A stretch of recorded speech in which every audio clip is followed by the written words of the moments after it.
commencer par le premier secrétaire du Parti socialiste, Lionel Jospin, et l'ensemble des responsables qui représentent ce que l'on appelle les composantes du Parti socialiste, qui n'enlèvent des conseillers. Ai-je besoin de conseillers en plus de ceux qui en ont reçu la charge? Eh bien oui, car aussi bien dans le domaine de plusieurs d'entre eux ont pu se déplacer pour cette journée, qui ne présente pas de solennité particulière, c'est simplement l'occasion pour moi de vous rencontrer pour la première fois.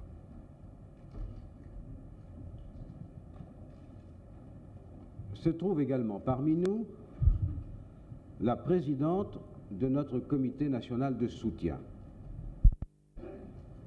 chômeuse, après avoir rempli des fonctions diverses de travail pour assumer ses charges. Elle a bien voulu, même entourée d'un comité départemental de soutien,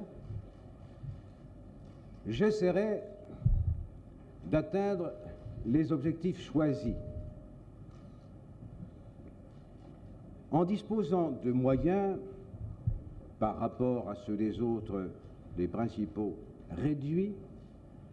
Et comme je l'ai dit un jour, c'était le 24 janvier je crois, porte de Versailles à Paris, je ferai connaître à partir de maintenant et régulièrement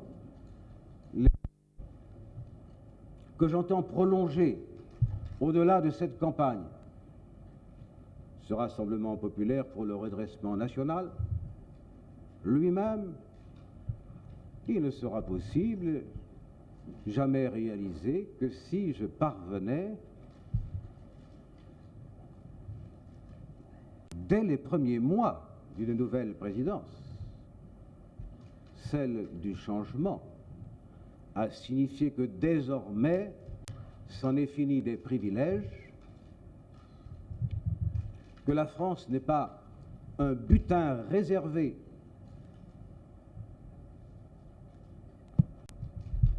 à quelques privilégiés, que l'effort appelle le consentement de tous, et donc d'abord justice pour tous. C'est ce qui me distingue en vérité des candidats, et particulièrement des deux principaux candidats de la droite.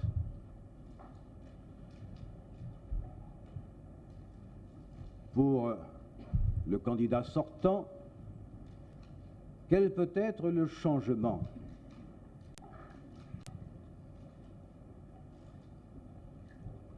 Lui-même se propose et persévère. Ce qu'il annonce de sa politique reste flou. J'ai tenté d'en cerner quelques aspects sans toujours y parvenir. En somme,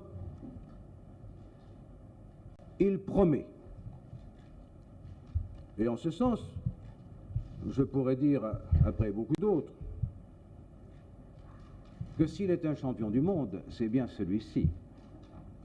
Champion du monde des promesses non tenues.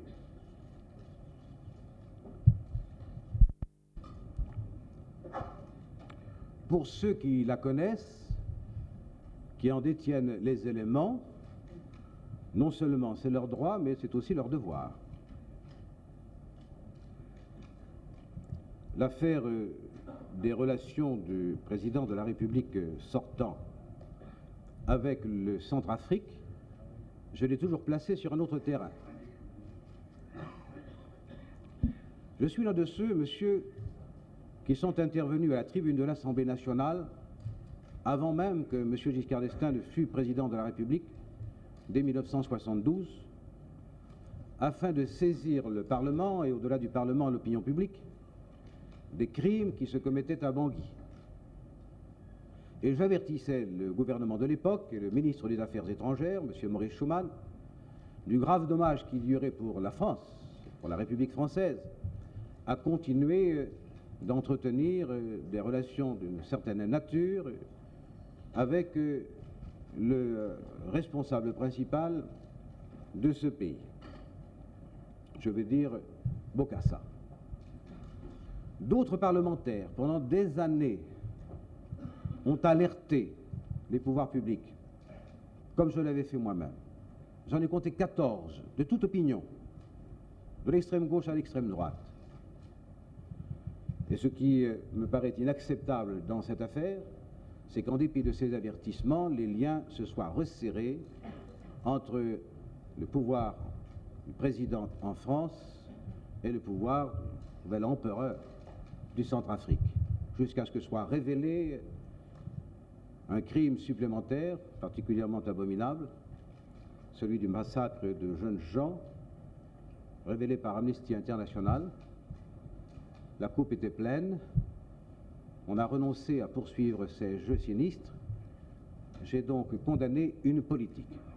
Pour le reste, je suis un citoyen comme tous les autres, je ne dispose pas d'éléments qui me permettent de mettre en cause l'honorabilité de celui-ci ou de celui-là. À un certain moment, ça fait bien, on entretient ce genre de propos. C'est un peu ce qu'a voulu faire M. François Poncet à ce retour de voyage. Vous avez rencontré M. Reagan, je crois. Je crois que c'est ce que dit M. Schmitt en Allemagne, je crois que c'est ce que dit M. Stacher en Angleterre, etc., etc. Ce que je peux vous dire, c'est que la France serait un bon allié. Si l'on contracte une alliance, c'est pour la respecter. Il s'agit d'une alliance défensive qui s'exerce sur une aire nettement et clairement délimitée de la surface du globe. Cette alliance, personne en France n'entend la dénoncer. Toutes les formations politiques ont affirmé vouloir la perpétuer. Alors, pas de double jeu. Si nous sommes dans une alliance, il faut la respecter. Que dis-je? Il faudrait peut-être exiger des autres qu'ils la respectent. Jamais cette alliance n'a été considérée, en tout cas pas par moi, comme exclusive de relations d'amitié ou de coopération avec d'autres pays ou d'autres ententes. Et c'est pourquoi j'ai toujours souhaité entretenir et même améliorer les relations franco-soviétiques. C'est pourquoi j'aurais voulu, dans la différence générale, que l'on s'engage vraiment dans une politique positive au regard des pays non alignés, nous la France. Une politique méditerranéenne, une politique du sud de l'Europe. C'est pourquoi je suis resté partisan, en dépit de ces immenses défauts, de la communauté économique européenne. Mais s'il s'agit d'alliances militaires, dans une perspective 100 fois répétée de cessation des blocs, proposition si peu écoutée par ceux qui en sont les maîtres, les principaux antagonistes, eh bien, puisque le monde est ainsi fait, il convient que le gouvernement français soit un honnête allié et donc un bon allié, ce qui veut dire à la fois un gouvernement décidé à remplir ses obligations et un gouvernement tout autant décidé à ne jamais accepter de se voir imposer des décisions auxquelles il n'aurait pas pris part. Ramón Luis Acuña, Agence